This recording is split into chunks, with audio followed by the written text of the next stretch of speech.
Good evening and welcome to the December 13th, 2023 East Lansing Planning Commission meeting. Mr. Bartley, would you please take the roll? Certainly will. Excuse me.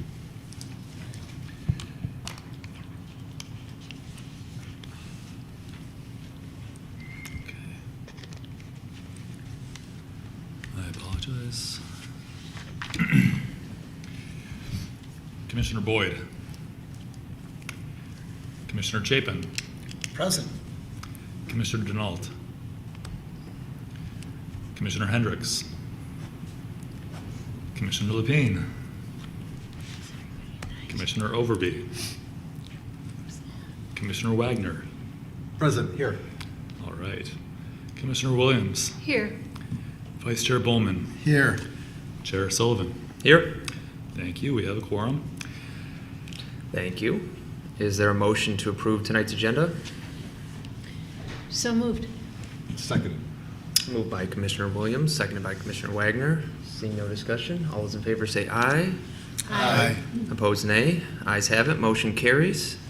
Is there a motion to approve the minutes from the November 8th, 2023 Planning Commission meeting? Move the approval of the minutes from November the 8th, 2023. Moved by Commissioner Williams, I'll second again. seconded by Commissioner Wagner. Seeing no discussion, all those in favor say aye. Aye. Opposed, nay. Motion carries. Brings us to item number 2, committee reports. Don't believe we have any tonight. Item number 3, staff. Oh, We don't have any committee reports. I just wanted to say the block grant committee meets tomorrow night, so we're having our first meeting. And it'll be over a series of, I think, 2 or 3 months that we'll be deciding that money. got it. Thank you for the update. Item number 3, 3.1, staff reports. Mr. Bartley? Yes, thank you. I have a few items for you today, including a presentation. First, I want to mention that when I was calling roll, I called a couple names that are new. We have, as of the beginning of this month, we had a couple of appointments to the Planning Commission. That was Chuck Overby and Dave Chapin. And we have Mr. Chapin here tonight, which we're very glad to have you join. Mr. Chapin, as you may know, has been involved in East Lansing for several years. Before he came to East Lansing, he was a teacher and coach and principal in Midland Public Schools, and an assistant superintendent and superintendent in Bullock Creek School District until 2004, and then came to East Lansing where he was the superintendent of East Lansing Public Schools from 2004 to 2013, director of statewide focused schools project, and with Michigan State University Office of K-12 Outreach, and has been an assistant professor at the College of Education at Michigan State University from 2015 to 2022, and was also the interim superintendent of Grand Ledge Public Schools. So, Mr. Chapin, we are very glad to have you here, and thank you for coming tonight also and making our quorum. Mr. Overby is also has joined the commission, but is unable to join the commission tonight because he's serving his last meeting on the Parks Commission. So he expects to join us next time. And I also want to say that we have to say goodbye, unfortunately, to our Vice Chair, Dan Bowman, who's term-limited out, and this is his last meeting. So, Mr. Bowman, you have been an incredible part of the Planning Commission. We will miss you, and we'll look for some sort of a formal proclamation to say thank you at City Council in January. Thank you. So, thank you for your service. Before we get to the master plan presentation scheduled for tonight, I want to also update you on division staffing. As you know, right now, the Planning and Zoning Division is here in this room between myself and Rebecca, my administrative secretary, and we've recently posted for an associate planner on the American Planning Association website, on the Michigan Association of Planning website. We'll be posting at several other places, including on the City of East Lansing's website. The associate planner position is essentially meant to be sort of a starting out planner that can develop into a senior planner. They're going to be becoming a zoning ordinance expert on the East Lansing ordinance, and be helping a lot of residents, developers, and others with permits, helping with at the counter, and also potentially doing some commission work. So we look forward to hiring an associate planner very soon, and I'll keep you informed on the progress there. You may be aware of an overlay district, a rental restriction overlay district that's been proposed in the Glencairn neighborhood, just north of where we are now in Hannah Community Center. That was introduced by the City Council as an ordinance earlier this month, and you should expect that for a public hearing on your January 10th, 2024 agenda. And then we'll likely see that for a vote to recommend, make a recommendation to City Council at your following meeting on the 24th of January. In between those two meetings, staff has become aware of a lot of questions in the community, not necessarily related to Glencairn, but about rental restriction overlay districts in general. So what we're intending to do is two things to sort of help clarify a lot of the information about such overlay districts. One is that we're creating a sort of a one-pager, actually probably be a two-sided one-pager, just really trying to clarify what are these requirements in something that's a little more visually appealing and accessible than the zoning ordinance. So we hope to have that fairly soon, and we'll send that out. We'll make that widely available on our website and to the community, but also when we do send out the public hearing notice for the Glencairn overlay proposal, we'll also include that one sheet clarifying document in that. The other thing that we're planning on doing is between your two meetings on the 10th and the 24th next month, Wednesday, January 17th, at right here in Hannah, we believe at 6 p.m. We believe in this room, but that is yet to be finalized. Staff is going to host an informational meeting to do just the same thing. Try to clarify the requirements, talk about rental restriction overlay districts, the process, what kind of licenses are available, what is allowed under our current rental license scheme, what exceptions are available to what needs a rental license. So we know there have been a lot of questions, a lot of concerns about misinformation and just lack of understanding in general of these overlays, and so we're hoping to clarify things before you have to make a decision on the currently proposed overlay district in Glencairn on the 24th. Also wanted to let you know that in Glencairn there's been another another petition that's currently starting the process, and we're reviewing the proposed map for that overlay. If that continues with the process, it would not affect the current overlay district. It would be a separate request, but I wanted you to be aware of that, and we'll let you know what happens and when the City Council introduces that, if that's what happens. So please mark your calendars, those of you in the audience and those listening online. Although there is not any consideration of the Glencairn Overlay District this evening, we expect it on the 10th of January for a public hearing, and we'll have an informational session about rental restriction overlay districts in general on Wednesday the 17th, January 17th. We believe it will be right here in this room in Hannah Community Center at 6 p.m. A couple more updates. Solar, as you may know, the Zoning Board of Appeals has considered several and granted a couple of variances recently to allow solar energy arrays, rooftop solar energy arrays that exceed 15 kilowatts, which is currently sort of the maximum allowed by our ordinance. Before, the solar array is considered utility scale, which is only allowed in agricultural districts.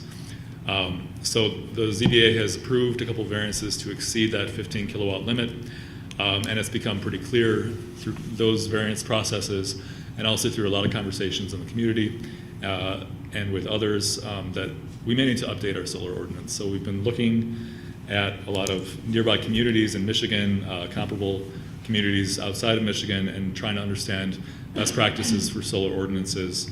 We also have met with, we had a staff meeting with some subject matter experts at the library, I think it was on December 6th, and got a lot of good information. We also staff met with regional electrical inspectors and building inspectors earlier this week to talk about our solar ordinance and try to identify where we could make improvements in the ordinance. So a lot of good information. We hope to develop draft ordinance language to introduce at the council level and then bring to the Planning Commission, hopefully in late January or early February of 2024. And we may be including, I expect we'll also include some sort of mild, I guess, related topics within that. We've identified some issues with our current exterior lighting ordinances, how those are governed, how lighting levels are measured, including for electronic signs. Maybe looking at green roofs and possibly EV charging stations. So sort of a little bit of a green building package that we hope to bring forward, but that's sort of been led by solar right now. So look for that early next year to come to you for consideration. And lastly, I wanted to mention, as you know, there was a proposal at Stoddard and Bircham that was considered by the Planning Commission a couple months ago. The proposal is by the Lansing Board of Water and Light, to rezone and reuse an existing obsolete substation there at the corner of Stoddard and Bircham. The property is 683 Stoddard and a couple of properties on Bircham. So they need to rezone that to C, community. It's currently a residential zone. That would facilitate the reuse of that building as a utility employee training center and also some training opportunities for East Lansing Fire Department. But generally that would be the intent. Planning Commission considered this at an earlier meeting in a public hearing and there were a lot of good comments that came out of that public hearing. We had a subsequent meeting with neighbors and commissioners at the East Lansing Public Library on November 13th and with the Board of Water and Light, and really came to some, I think, had a really good discussion and came to some good conclusions about what should happen with this site. And so the Board of Water and Light has been modifying their plans, but unfortunately wasn't able to get them in time for a consideration again tonight. So you should expect to see that plan back before you on the 10th of January as well. Are there any questions about anything I've said so far? Otherwise, I want to get into a presentation about the master plan. Any questions from commissioners? Seeing none? I don't have a question, I just have a Commissioner comment. Wagner? I want to thank you for your work. I was at that meeting with the Board of Water and Light and the residents of the city, or the neighborhood, and I think it was great. You're absolutely right. There was a nice give and take, and I think everyone was listening, and I appreciate your role as facilitating that, and I think we came up with a solution that will work for everyone. So Thank you. it's great. Thanks. Good to hear. Any other questions or comments? All right, please proceed. Do you want to make sure this is good? All right. So I've mentioned a couple times that, and as of our last Planning Commission meeting, the Commission said yes, go ahead with developing a plan for update to our master plan. As you know, the last master plan, I think it was called the Bigger Picture, was adopted in May of 2018, and by statute, the city is required to at least consider the previous approved master plan every 5 years and determine if it's good enough, if it should be redone completely, or if it should be updated, amended.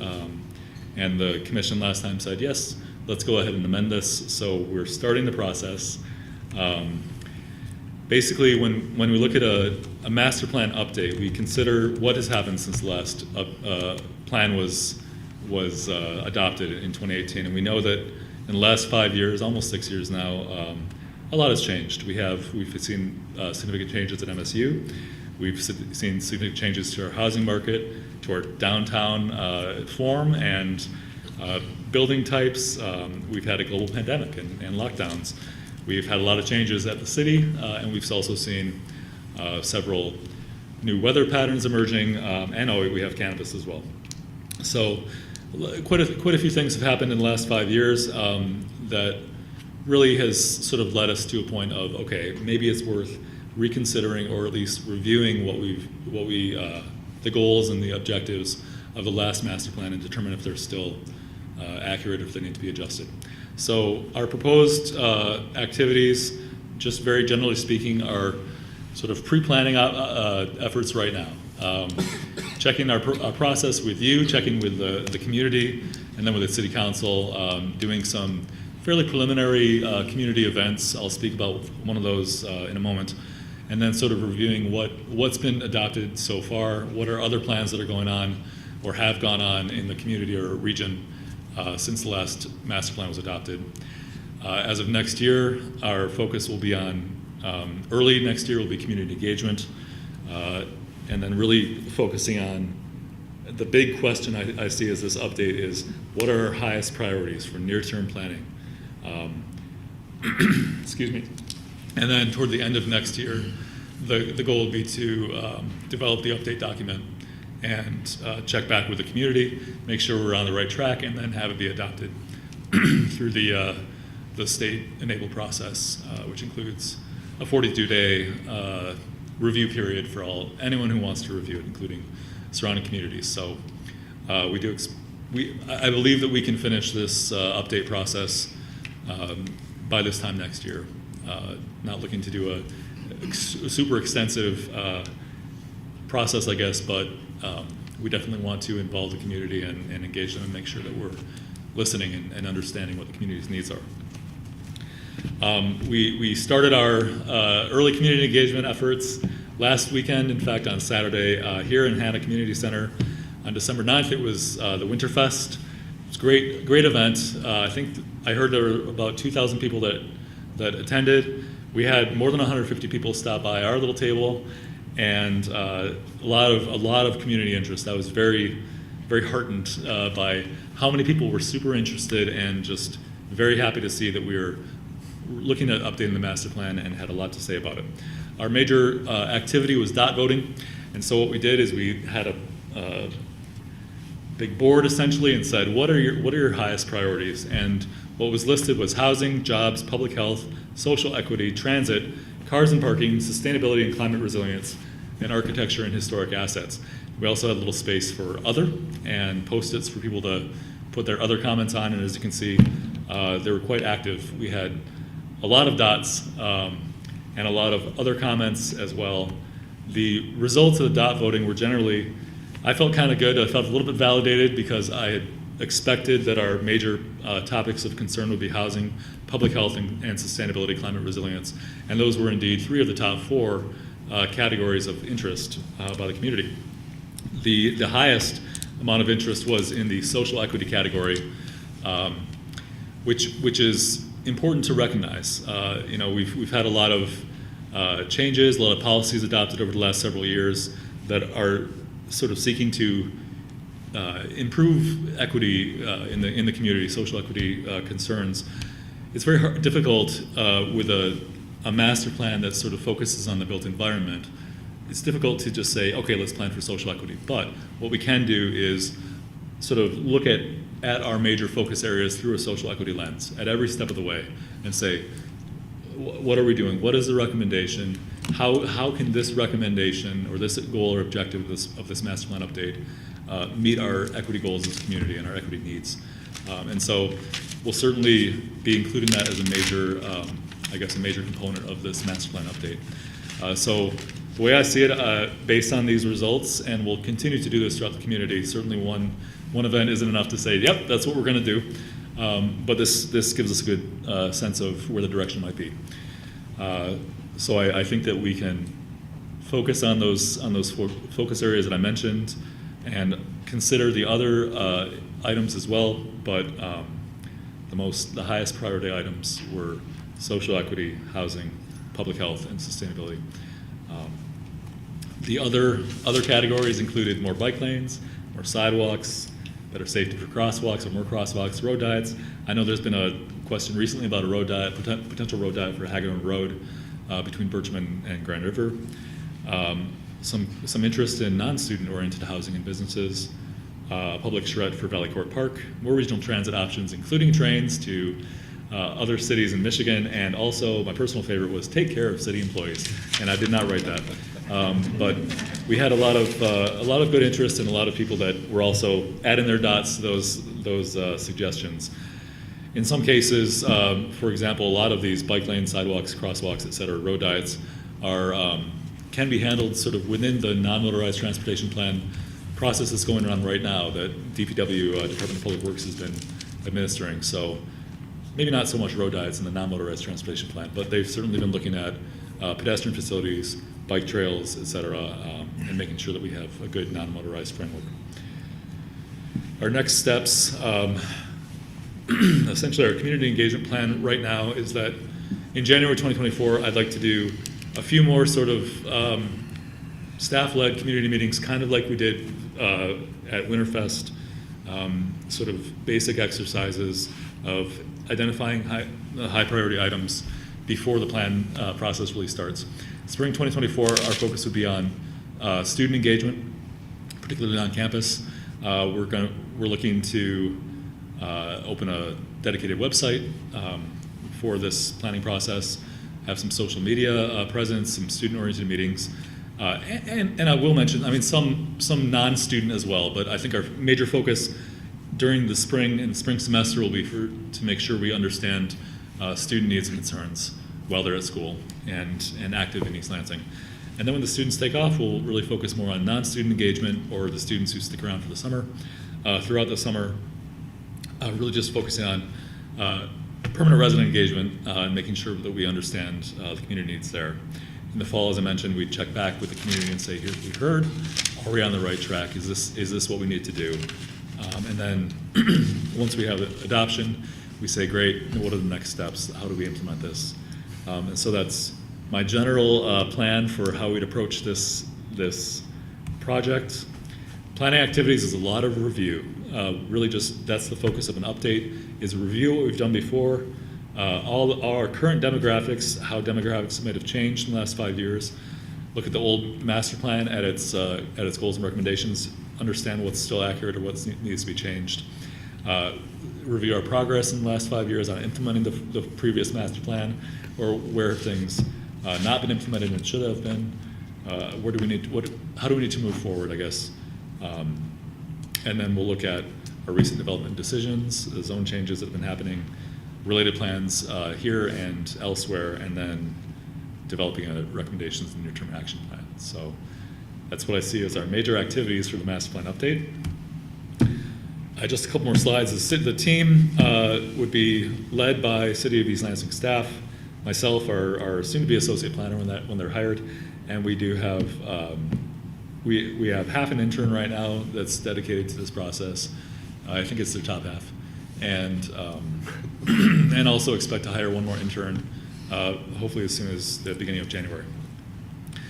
We just received word today from MSU, our urban planning program, that we have been indeed accepted as one of the MSU Practicum program's focus areas or team projects for this semester. So we expect to have 4 or 5 students, a mix of grad and undergrad students, that will be helping us, particularly with student engagement during the spring.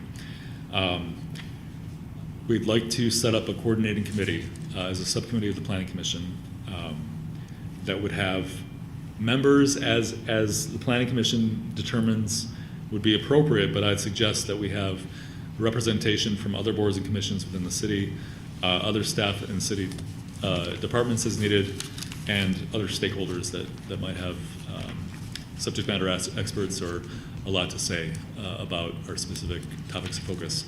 So you'll notice that we haven't really listed consultants on here.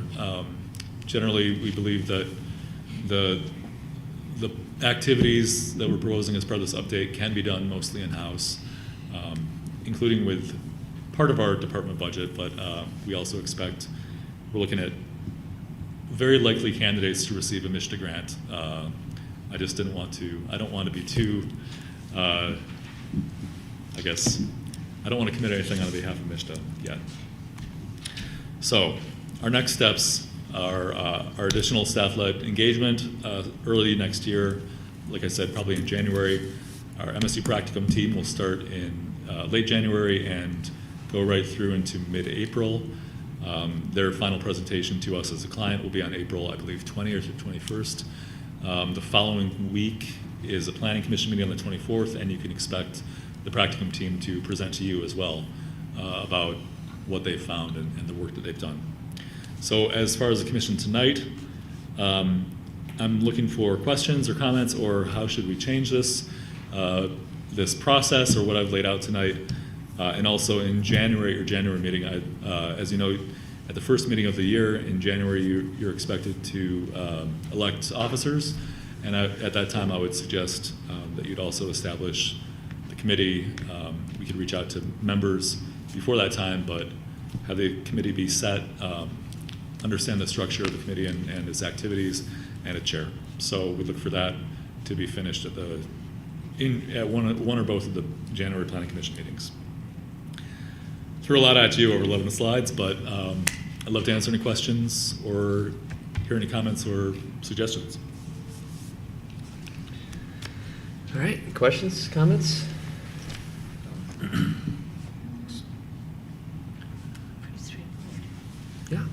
Am I going in the right direction? I think so. I had a couple quick comments, and these are mostly clarifying questions. I understand it's very preliminary in your process. So is the plan still to do a 2028 full review? So this is more of just an update version of the city's master plan, and then you would do kind of more of a ground-up approach?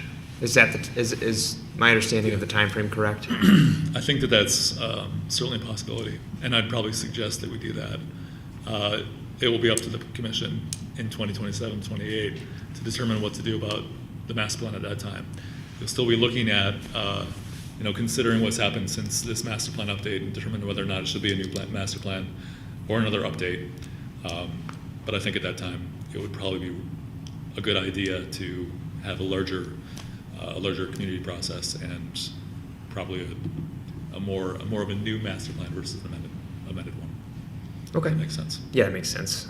So as you've started to look at this, have you narrowed your scope at all, or do you have kind of a general understanding of what you want to review? Yeah.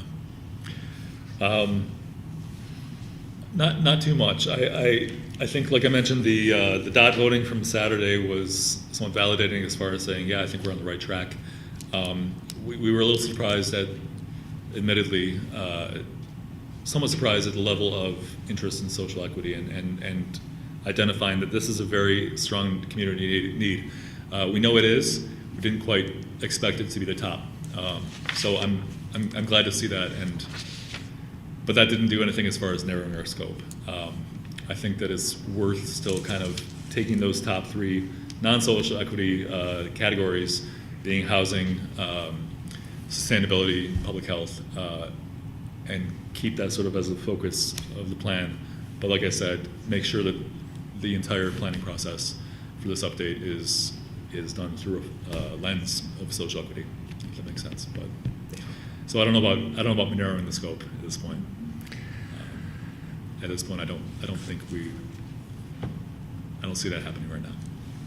Got it. Thanks for the clarification. Yeah, it's interesting, the public feedback that you did receive from that sample there at Winterfest, and a lot of those issues are frankly a little bit intertwined and connect to zoning and those implications. So certainly look forward to those future discussions as the process moves forward. So thank you for the presentation.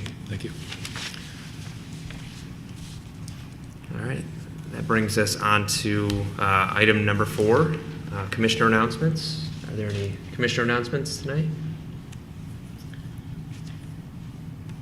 I don't know if this is the right time for this or not, but I'm just going to announce my sadness at the departure of our fellow commissioner, Dan Bowman.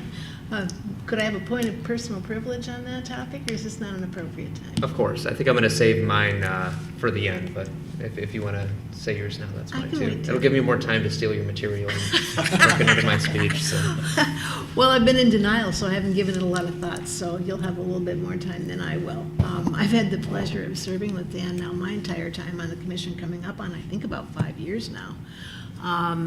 And he's just been such a professional and has given so much of his, not just his time and energy, but his knowledge and experience in this area that I certainly didn't have. And I have learned so very much from him, not just about the subject matter that we deal with at these meetings, but also how to be a really good public servant. you know, as you do as well, Joe, but this is a no-drama commission. It has been my whole time. I was just explaining that to our new commission member. This has just been really a wonderful experience, and it's partly due to Dan's leadership, always totally respectful of members of the public who come before this commission, just exactly what you'd want from a volunteer member of the community to help lead the direction of policy in this arena. And it's just been a delight to work with you, and I will really miss your thoughtful participation. Thank you. I don't know how I'm going to follow that, but I'm going You got to some- savor that for a little bit and leave my comments for the end. So any other announcements or comments from commissioners? All right, that brings us on to item number 5, communications from citizens. Item 5.1, written communications. I didn't see anything in tonight's agenda packet, but I did see the 2 pages that were left up here for us regarding the rental overlay district in Glencairn. So I did not get a chance to read that as it was presented during the meeting, but I will read that when I get home. So on to item number 5.2, verbal from the audience. So at this time, we will hear comments from citizens, either on items that are up for public hearing, but generally any item you want to present. We ask that you please keep your comments to 5 minutes and put your identifying information on the card that's up there. Without further ado, I will start with the cards before me, before other members come before us. So the first is Carol Hetherington.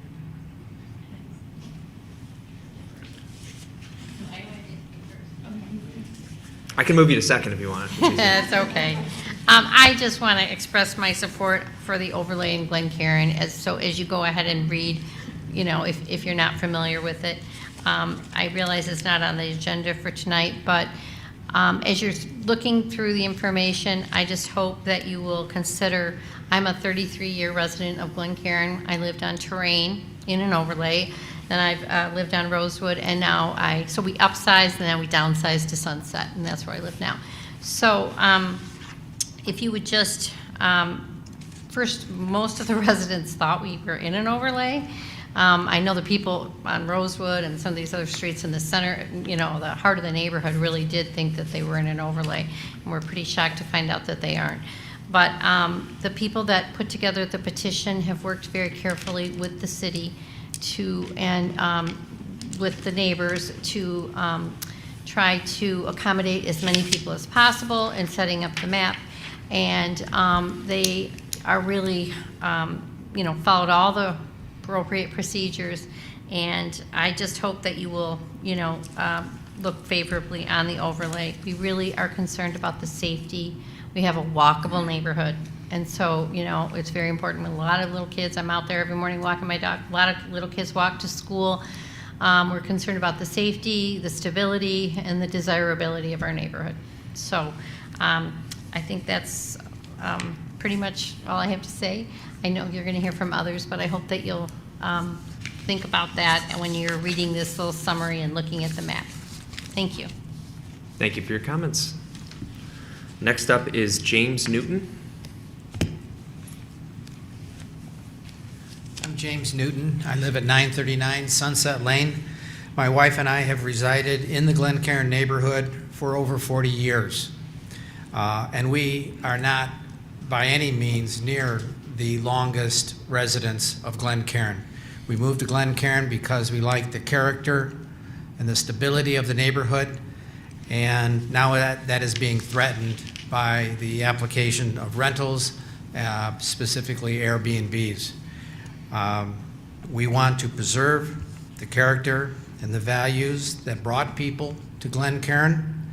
I have yet to hear anybody ask a realtor, I'm looking for a nice place next to a rental. What they want is the characteristics that exist in the neighborhood already. We're not trying to change anything. What we're trying to do is to keep the stable neighborhood. There are 2 overlays already in Glencairn. So all we're asking for really is just to extend those overlays a little further to protect the heart of the Glen Cairn neighborhood. We hope that you can support the overlay, and I'm sure that you'll be hearing many more opinions on January 10th. Thank you. Thank you for your comments. Patrick Dixon. Hi, I'm Patrick Dixon, 1045 Rosewood. I've lived here for 37 years or so, raised 3 kids here. I want to also just thank you because of the involvement with the overlay. I've gone to my first city council meeting, and I've gone to the first housing, and I come here, and the amount of work you guys do behind the scenes, we all ought to be thanking everybody like we're thanking you. So I was impressed. This is quick. I'm part of what I'm supportive of the overlay, but throughout, it's hard to figure out what people were talking about. And a lot of the things you hear were either misunderstood or misinformation, hard to get. That one pager, if you keep that around, the overlay district we're proposing is right there, right outside this building. And you can see there's nothing odd about the shape, nothing odd about its location. There are some people who feel like it's so distinct that it ought to be held up, getting this approved, so that they can propose a whole new way of doing the criteria for an RO13 or RO1. So there's nothing unusual here, and as has been mentioned, we thought we were in this 5 or 15 years ago, 10 years ago. So having that in mind when people are talking about, that's what you're talking about. This is an excerpt straight from the city where the big picture is there, and there are 13 districts, RO1 districts, of which this would be the 14th. So there's nothing new, nothing atypical about the shape of this or its location. So that's my teaching aid as professor. You know how those people talk. The second page is the same purpose, to try to get information easily available. And I want to emphasize that just because their color pictures are on here, this does not mean they're supporting. They will make the final decision. But what this is an advocacy for, I learned so much at that meeting. So that URL, I didn't even know the meetings were available on video. So if you go to 1 hour, 20 minutes in, you'll hear Mark Meadows and the others speak. And it really puts it in context. Whereas you hear things on the street, this is sort of the word. So if you didn't see it, I would urge that. The one thing I would add is that Eric Altman deserves real credit. He was sitting like you were. He said, well, I went home, I tried to figure what are the criteria, because people are saying you can't have a health worker, you can't have a nephew, you can't. And he said, it's really hard to find. So he leafed back and forth. I went home, I thought, I should look. Even having heard him do that, I had a hard time finding these 2 chunks in the city code. And one of them, if you have to go into the alphabetic definitions, what is a family? Okay, that's sort of the traditional. You go somewhere else and you get what's a domestic unit.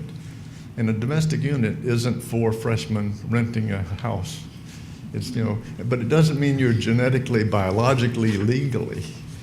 And so there was a lot of sort of misinformation or misunderstanding in the community where people got worried because the word went around, well, you can't have a healthcare worker with you, or your nephew can't come and spend the summer, or you can't go on sabbatical for a year, or whatever. So this is, Altman deserves the credit for saying this is really hard to find. And the city council, and I was talking with Landon too, the idea that the city needs to put together much better than what I did, but a 2 or 3 page booklet so that someone can read that instead of city code.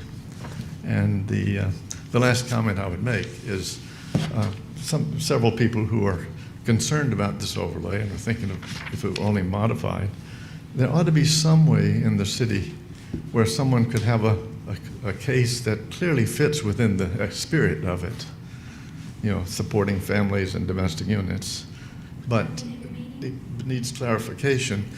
Some kind of a review like that where you could appeal and say, look, this is very much consistent. So, but mostly, thank you all, and I hope this information is helpful to everybody here. Thank you for your comments, and thanks for the information. I was curious who authored it, so thank you. Next up is Robin Dixon.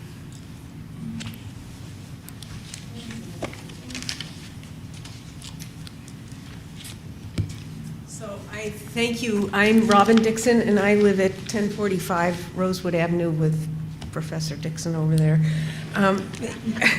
I really appreciate this opportunity. Like Patrick expressed, this is my first time attending a planning commission meeting. Last week was my first time attending the Housing Commission meeting, and then before that, the City Council meeting. And it's amazing, all the work that you're doing, and I admire all of you and really appreciate also the opportunity to try and address in support of the RO1 overlay proposal for our portion of the Glencairn neighborhood. We have already, as I'm sure you all know because you probably agreed to it, Ordinance 1291 is North Central Glencairn neighborhood. Ordinance 1248 is Southeast Glencairn, and then Ordinance 1204 is South Glencairn neighborhood. And as Patrick's map so plainly illustrates, what we're talking about is this little section that's left that we all thought was already in the overlay district. We'd signed petitions and so forth. As one of the collectors of the signatures for our petition for this overlay, I was time and again, what? You mean we're not in the overlay already? And I would say, no, the house across the street is, but we are not. And so they were very grateful to sign the petition and also very grateful that we're trying to do something about it.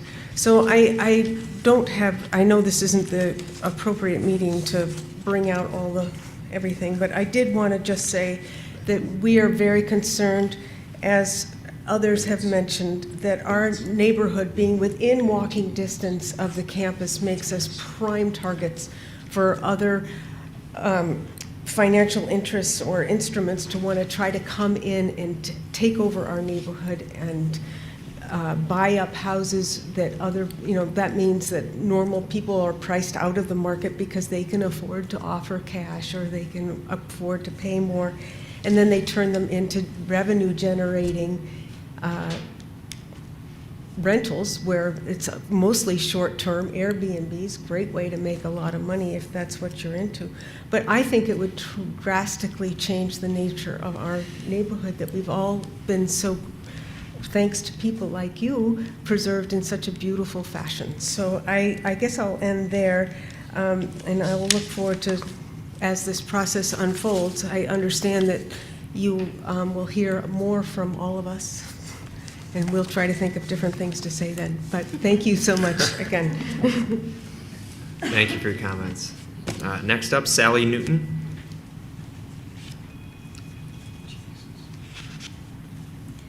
Hi, I'm Sally Newton. I live at 939 Sunset Lane. My husband and I have been residents in the Glencairn neighborhood for over 40 years. We were very surprised, like everyone else, to learn that we were not in an overlay. In fact, our neighbor cried when he found out he wasn't. He and his wife had just bought the house, and the realtor had told them they were in an overlay. And she walks to campus every day. They bought in our neighborhood because of the street that we live on as a quiet, family-friendly residential area with both seniors and young families working and living together. I can't say enough about the work that we did with the city, starting with Tim Dempsey, who schooled us step by step what the overlay process would entail. And then the city attorney, after several attempts, was very instrumental in helping us to establish a map that we followed. The city clerk prepared the informational letters to residents, and we rented a room at the library where Mr. Bartley and Mrs. Irwin reviewed the whole process of the overlay, the maps, answered questions. And now we are looking forward to our January 10th meeting with the Planning Commission to be an actual part of the agenda. Thankfully, we have received the city's help in completing every single step of the process. And we have achieved our 2/3 signatures in the overlay. and it's really time for us to move on. This has truly been a lesson in civics. Thank you for your time. Thank you. Molly Spunner, did I say that right? That's close enough. Close enough? All right. Hi, I'll just quickly echo the comments that have been made, and thank you all for your time, and the city staff working with them, and I've been helping a little bit with the process to obtain the R01 overlay, and every step of the way the information from the city has been really helpful, and we've followed every process and step of the way. The main reason I'm very concerned and supportive of the overlay is the idea of Airbnbs in our neighborhood. We have young kids, and I don't feel safe thinking about them being near strangers coming in and out of the neighborhood traffic. But you don't want a hotel down the street from you when you have young kids. And our neighborhood is for long-term residents and families and people who are part of the community. And we'd like to keep it that way. Thank you. Thank you.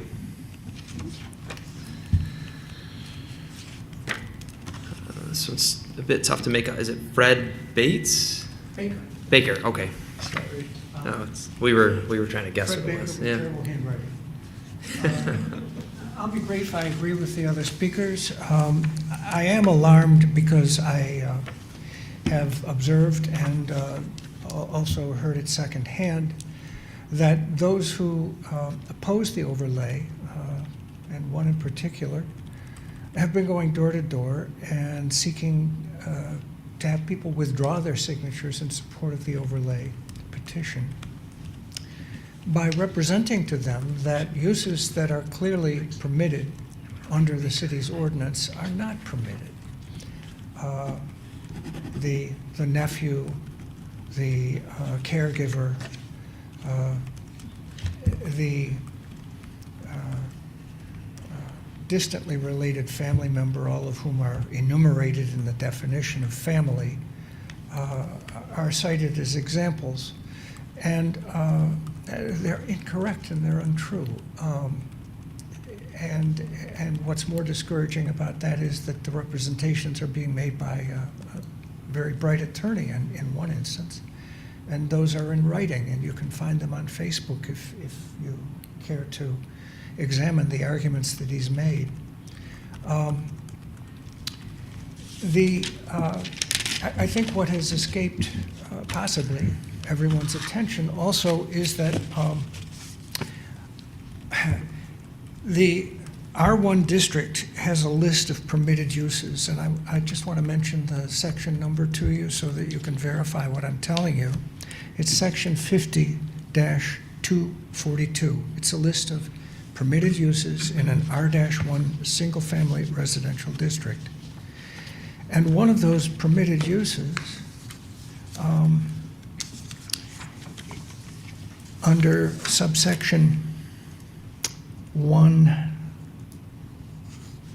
excuse me, this did not copy perfectly. I think it's subsection 3D, is the keeping of not more than one roomer by an owner residing in a single-family dwelling.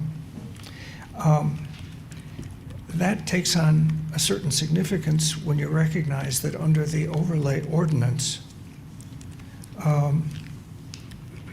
the language of section 50-774, again, that's 50-774, we find that uses permitted in the R01 and two others, residential rental restriction overlay district, are as follows.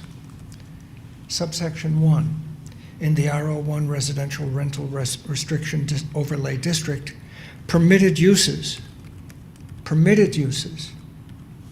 and that's in the overlay district. Permitted uses are all uses in the underlying zoning district except the use or occupancy of a one-family dwelling so as to require a rental housing license pursuant to section 6.175. Now, if having one border is a permitted use and those permitted uses continue to be permitted use means that no license is required. It's permitted. It's allowed. It's something that the owner has the right to do. Then the example, which I don't think raises any problem anyway, that has been cited as an alternative reason by at least one person seeking a rental license, and as a ground for opposing this overlay, is that they want their daughter to be able to stay at home and take care of their house while they reside up north for the summer. 1 minute remaining. And that daughter to be able to have one person stay with her. Now, the daughter is a member of a family, and under the definition of family, she is a family residing in the home because she's a member of the family that owns it.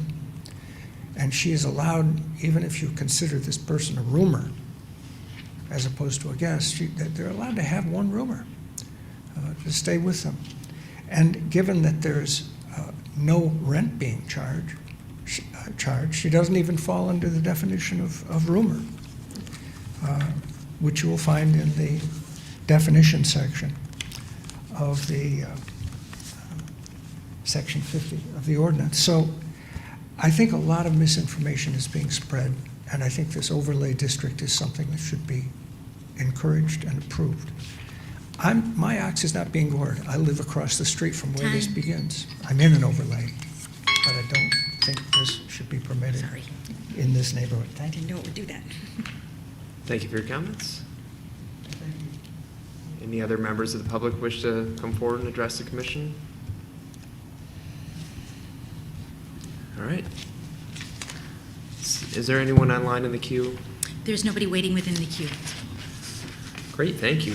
That concludes this portion, so we're on to item number 6, public hearings. Item 6.1, noted withdrawn, a request from to remove approximately 27 existing trees in addition to trees already removed at 120 West Saginaw Street.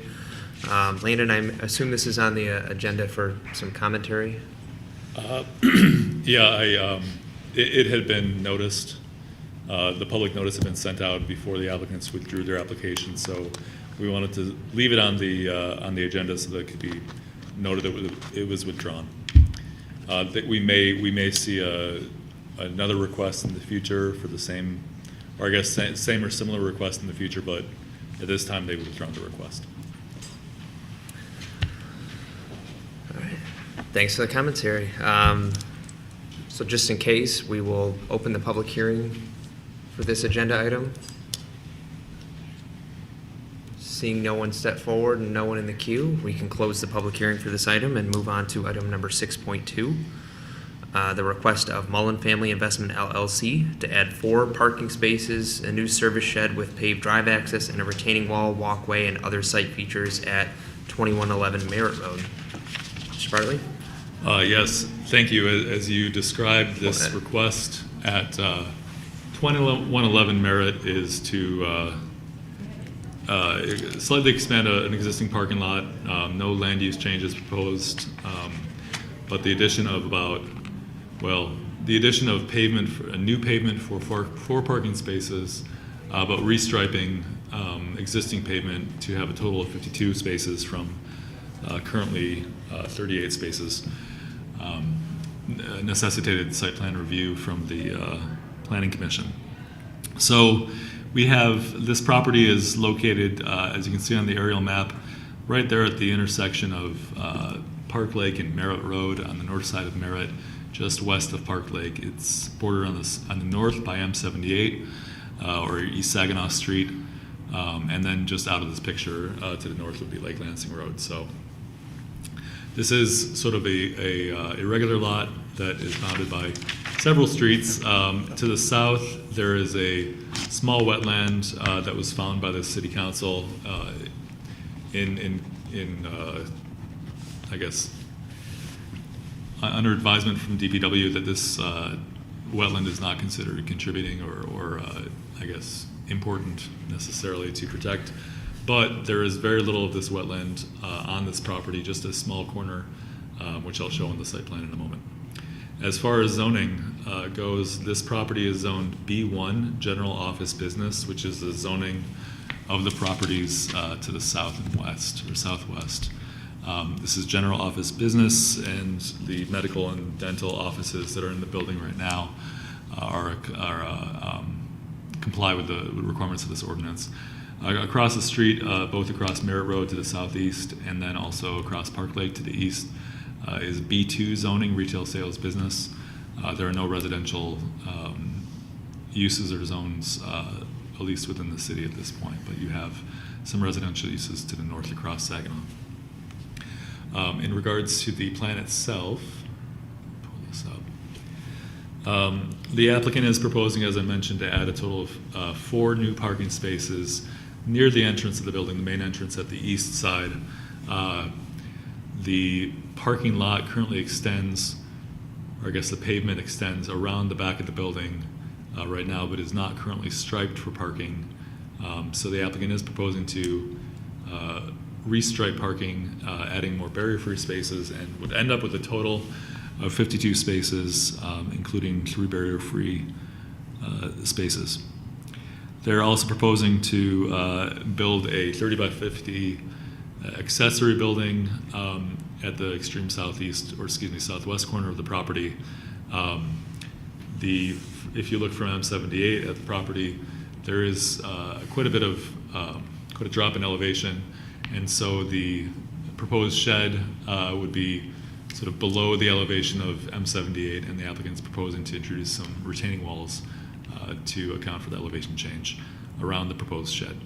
Also proposed infiltration swale just south of that shed, and then proposing additional paving from the existing paved area to the shed for access. We're also proposing to replace and add a couple rock walls around the building and around existing walkways to the east, south, and west of the building, essentially just to make sure that topography is being respected. The building sort of sits down a little bit from the paved area, and the applicant's proposing to introduce new walkways to access doors at the back of the building. And then finally, a 10 by 12 dumpster pad is proposed right down at the sort of far west end of the parking lot. In general, this site plan meets the requirements of the ordinance. We have been working with the landscape architect and still have some landscaping changes proposed for the landscape plan, so we don't have that yet. This is a public hearing. You don't need to take a vote tonight. But we do expect to have a completed landscape plan before your vote at the next meeting. Can I answer any questions about what's proposed here? Any questions? Seems straightforward. Actually, I have a question. Let me just clarify. I can ask a couple of simple, naive questions because I'm new to this. So would we expect a recommendation, Landon, from your department, yay or nay, on this? Or shall I think differently? Mm-hmm. Will I have that input from you commonly?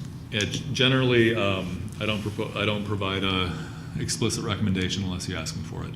Okay. But I'll provide as much information as I can so you can be as informed as possible. Okay, that's all I need to know. Thank you.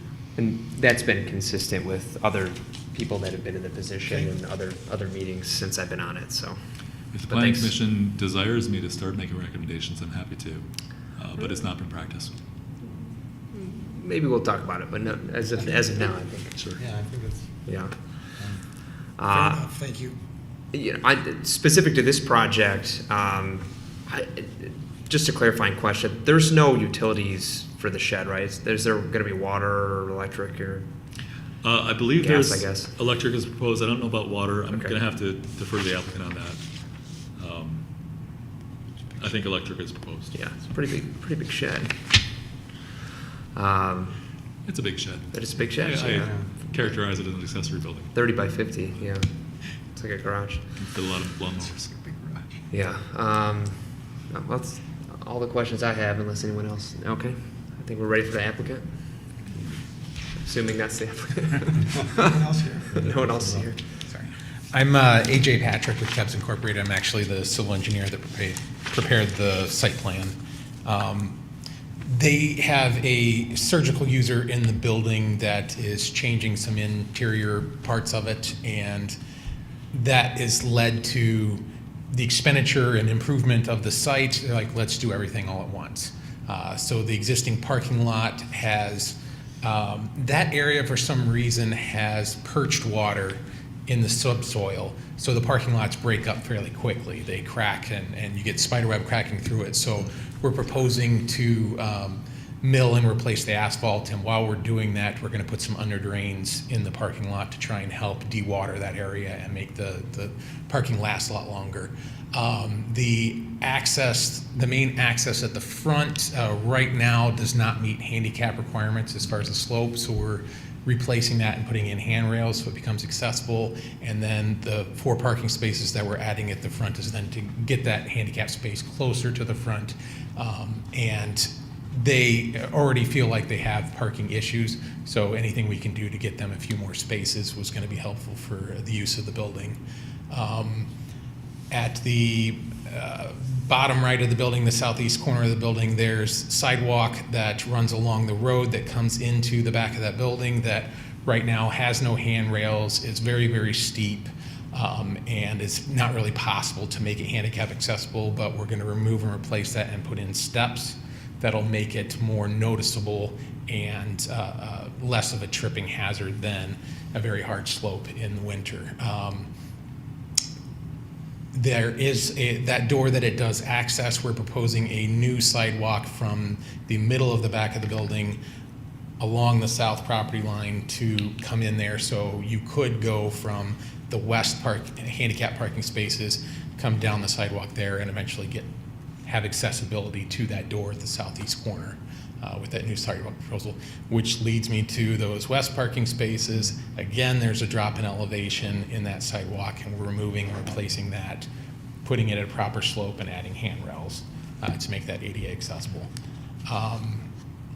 The storage shed is, I don't believe, it's not going to have water or sanitary to it, but it would have power. I think the dumpster right now, there's not a dumpster enclosure there. So as part of this project, we're going to go ahead and enclose that and put it in a location that's more usable. Trying to think if there was any other improvements.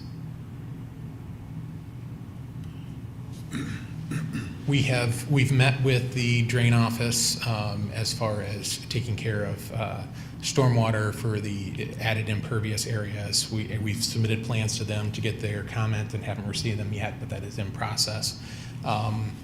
I worked on the development on the south side of the pond there, Merritt Labs, and we went through the whole wetland process with that pond. It's actually a county detention pond for the county drain that serves that entire business development. So it was determined that it was not regulated because it is an active detention pond that the Drain Commission maintains and is in control of. Even so, there's no intent to disturb any of the wetlands as part of the development process.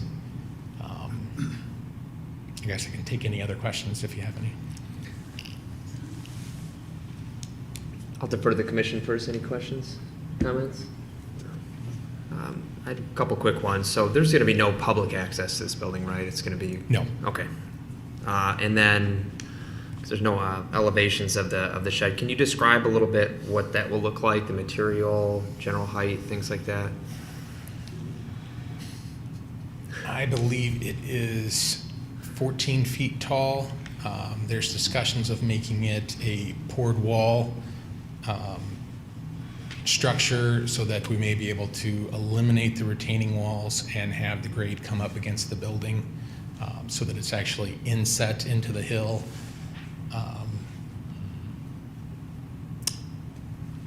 I guess really it's kind of a pole barn structure that might have poured walls for it with a concrete floor and possibility of parking a vehicle in there, but then also storage. Thank you. Any other questions? I couldn't let you get out of here without having any questions. So it's the best I can do. Right. Seeing no other questions, at this point, we will open the public hearing. Does anybody wish to come forward? Yes. Seeing none. Anyone online in the queue? Nobody waiting within the queue. All right, so at this point, we'll close the public hearing, and we'll see this at our next meeting, presumably. All right. As we have no old business, that brings us on to item number 8, new business. 8.1, amend Planning Commission bylaws to change application submittal deadline. Mr. Bartley? Thank you. Let me pull this up real quick. So your bylaws currently, Section 4, or Article 4, Section A, currently requires that requests for public hearings to be scheduled by the secretary or myself shall be received at least 3 weeks prior to the public hearing date, which essentially means that if someone's looking to have a public hearing with the Planning Commission and get in the process, they have up until 3 weeks before to submit their application. That gives me approximately 1 day of time to review and create a public notice and send it out, and that is just simply not enough time. So the language saying at least 3 weeks allows us to extend that a little bit without any policy change. We've changed our deadline sort of informally, talking to applicants, to 35 days, which will be in 5 weeks total, which will be aligned with that of the Historic District Commission and Zoning Board of Appeals as well, which is also administered by the Planning and Zoning Division. So we're looking to change that in bylaws. I'm not requesting any kind of action tonight. We will probably bring this back for a vote to change the bylaws and then go through the process next time. But I wanted you to be aware of it, that I'll be requesting this change to actually, I guess, memorialize within the bylaws themselves a 35-day calendar so that future planners also don't have to deal with a 1-day turnaround time. That's it. Any questions about this item? It sounds like a recommendation. This is I'm sorry. If I were going to make recommendations, I'd I'm make a just strong one on that. sorry. I should. Sometimes things tumble out of my mouth. I just give you, my fellow commissioners, fair warning. Right. No, it's just joking. I will strongly recommend changing the bylaws in this proposed sense. Questions or comments? So it seems like that the current language gives you some latitude and discretion when you set it. How rigid do you anticipate structuring that language? I suggest that it will say five calendar weeks or 35 calendar days. The issue with the language right now is that while it gives me some latitude, it's harder to argue with an applicant if they say, no, I want to turn this in 2 weeks instead of right now. Look at what your bylaws say. Right. And I say, well, sure, it says at least though, and this is what I'm saying. So we're essentially just trying to clarify and make it, well, extra clarify the language to make sure that there's no question. But you'd still want the discretion to have a shorter time frame potentially. Say hypothetically someone were to come before us with a shed configuration, a simpler site plan. Not necessarily. I don't No? really see any situation in which an item that requires a public hearing would need to be submitted with less than 5 weeks advance time. Okay. So. Fair enough. Thanks for clarifying. Any other comments or questions?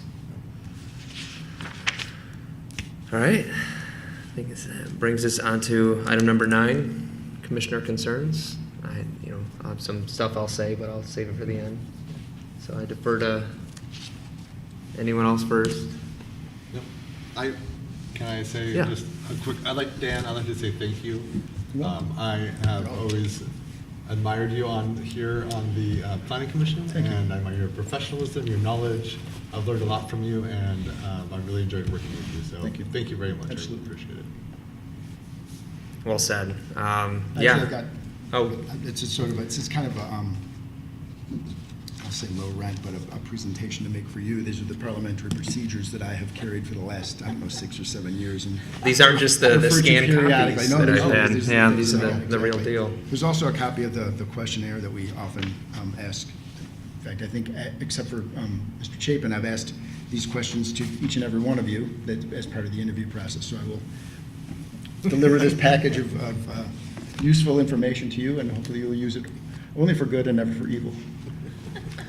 Hopefully it helps me get out of a pickle or two down the line. And I just can't speak highly enough of you, and thank you for welcoming me onto the commission. I think it was 6 years ago at this point, so yeah, that sounds about right. So it's I've learned a lot, especially from you and the way you've conducted the meetings and interacted with the public, and your expertise on all things buildings and architecture is invaluable. And I can't imagine a lot of planning commissions across the state or country even have that type of expertise on the planning commission. So that was exceptional. And not only that, but your mentorship and friendship, frankly, was great, especially as we delved into quite a few tough issues and had a bunch of late nights. It's been great being able to sit next to you on the commission, and I look forward to whatever you do next, and hopefully you will continue to answer my texts if there's anything that comes up that I need some help on. Yeah, and that's, Cindy stole my thunder earlier with her better comments, more eloquently said. So Thank you. I will leave it at that, and just want to thank you and again congratulate you on your years of service to us in the commission. So. Well, that'll be all. Thank you. So, do you have any? I'll make any a other? motion to adjourn, actually. All right. Is there a motion to adjourn? So, Vice Chair. I will absolutely make that motion. I'll second. Seconded by Commissioner Wagner. Seeing no discussion, all those in favor say aye. Aye. Opposed, nay. Ayes have it. We are adjourned. 8:15 p.m.